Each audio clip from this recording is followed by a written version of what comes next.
laban kay VP Sara Duterte. So, yung aming mga, syempre, yung complaint natin ay basically on betrayal of public trust. So, nakita naman natin, yung mga hearings na pinundak dito sa 19th Congress, yung tungkol doon sa confidential funds. Kung ano. So, specifically, yung una ay by gross abuse of discretionary powers over 612.5 million pesos. So, ito yung confidential funds involving OVP and DepEd, doon sa December 2022 until the third quarter of 2023. Ang public official ay talagang pinoconsider at most, dapat may utmost trust ang mga tao. Ayan, todo kayod na po sila, si Franz Castro, si Tinio at saka yun si Ko, yung kulot. Sila yung naghain ng impeachment laban kay VP Sara Duterte ngayon. Yan silang grupo na yan. Sila yung atat na maalis VP Sara Duterte sa pagka-vice presidente at hindi makatakbo sa 2028 presidential election. Dahil natatakot po yan sila na magiging pangulo si VP Sara Duterte. Takot po talaga yan sila. Dahil alam po nila na babalikan sila ni VP Sara Duterte kapag siya ay naupo bilang pangulo ng bansa. Kaya ngayon, todo kayod sila, atat sila sa 125 million kuno, 600 million kuno. Pero pagdating sa flood control na billion, tahimik ang mga yan. Puro Sara Duterte po ang mga bunganga niyan. Lagi na lang po Sara Duterte, confidential fund ni Sara Duterte. Pero yung flood control project na billion at hindi mapapaliwanag kung bakit nawala o nasaan, bakit ganito ang nangyari, tahimik po sila. Pero yung 125 million kay VP Sara Duterte na audited ng COA, sinabi ng COA na nasa maayos na paggamit ng Office Vice of President yung pera. Nagbigay na po ng COA na sinabi niya na nasa maayos na paggamit yung pundo ni VP Sara Duterte. Ayaw nilang maniwala. Yan ang pinupukol nila palagi kay VP Sara Duterte. Pero pagdating sa flood control, napakalaking pira ang nawawala dyan, tahimik sila. Wala silang sinasabi. Namimi po talaga sila. Pero yung audited ng COA na 125 million na yung mga pera ni VP Sara Duterte, audited ng COA, sinabi talaga ng COA na nasa maayos sa paggamit o sa tamang paggamit ang pera. Audited ng COA yan. Pero pinipilit pa rin nila na ninakaw ni VP Sara Duterte. Pinipilit nila dahil alam po nila na siguradong mananalo si VP Sara Duterte pagdating sa 2028 presidential election. Alam po nila at alam nila yan kapag naupo si VP Sara Duterte bilang pangulo, babalikan yan sila. Kaya ngayon, doble kayod po talaga sila. Doble kayod. Yan ang mga ginagawa nila ngayon. Doble kayod. Ay malapit na po. 2 taon na lang, wala na yatang 2 taon.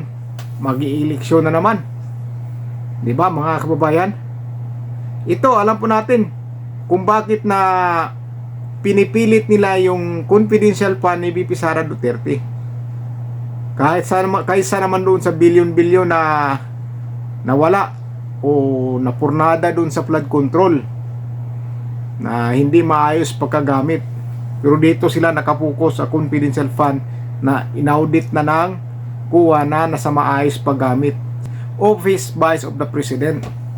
Pero pinupukol talaga nila. Akala nila maniniwala yung taong bayan sa kanila. Akala nila mauuto pa nila ang taong bayan.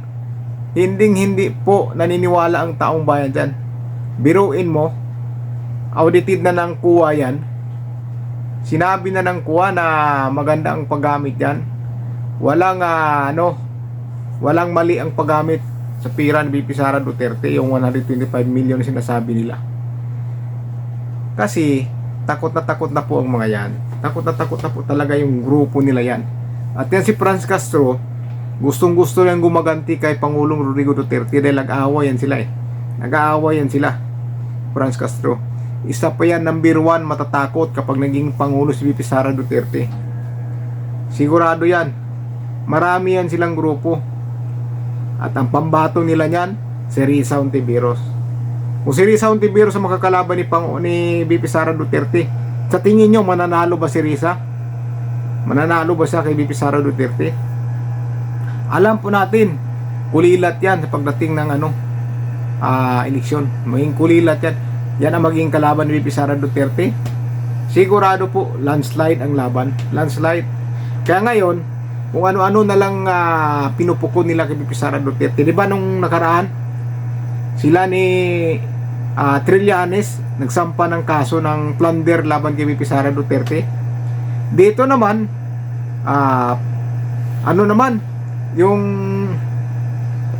dito naman sa impeachment, ito yung confidential fund na naman ni VP Sara Duterte. Walang katapusan. Walang katapusang confidential fund. Napaulit-ulit na nilang sinasabi na kinurap ni VP Sara Duterte daw. Ayaw nilang maniwala sa kuwa. Grabe. Kasi natatakot na po ang mga ito eh. Natatakot na po talaga ang mga ito. Dahil alam nila mananalo at mananalo si VP Sara Duterte. Ngayon, yung impeachment ng Pangulo sufficient, informed. Sabaga, pasado yung complaint sa Pangulo, yung pangalawang complaint. Pero ang mga tao hindi po naniniwala. Baka sarswila lang yan. O scripted lang yan.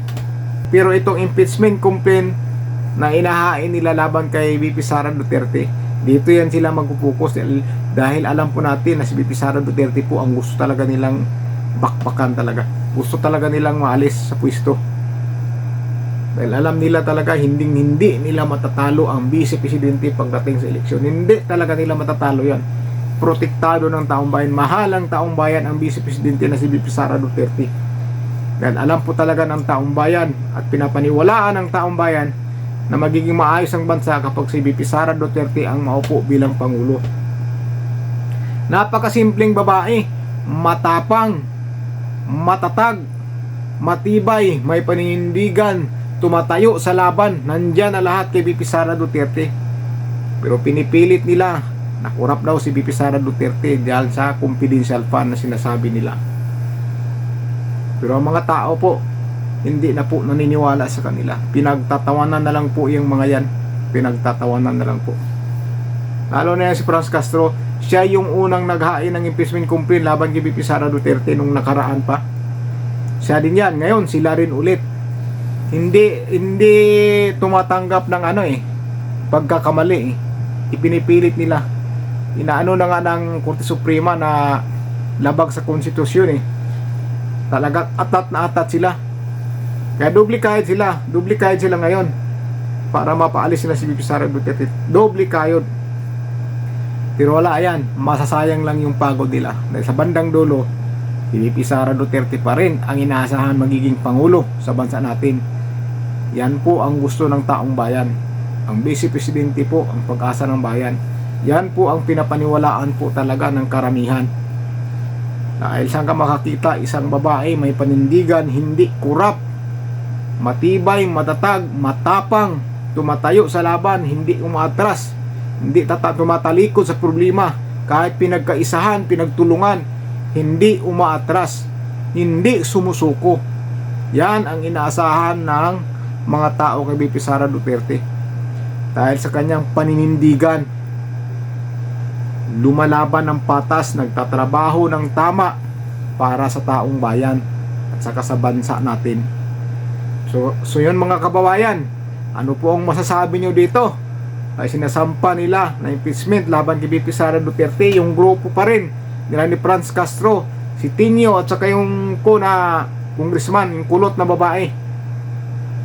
Nung nakaraan sila din yan, sila ni Dilima. Sila lang naman mga grupo na yan eh. Yan, sila naman yung gustong maalis si VP Sara Duterte. nga Dilima, sila Ontiveros, itong grupo na itong Makabayan Black, sila yan. Si Trillanes, sila ni Jokno, sila yan. Yung pare na lagi na lang sa social media, si Flavi, yan.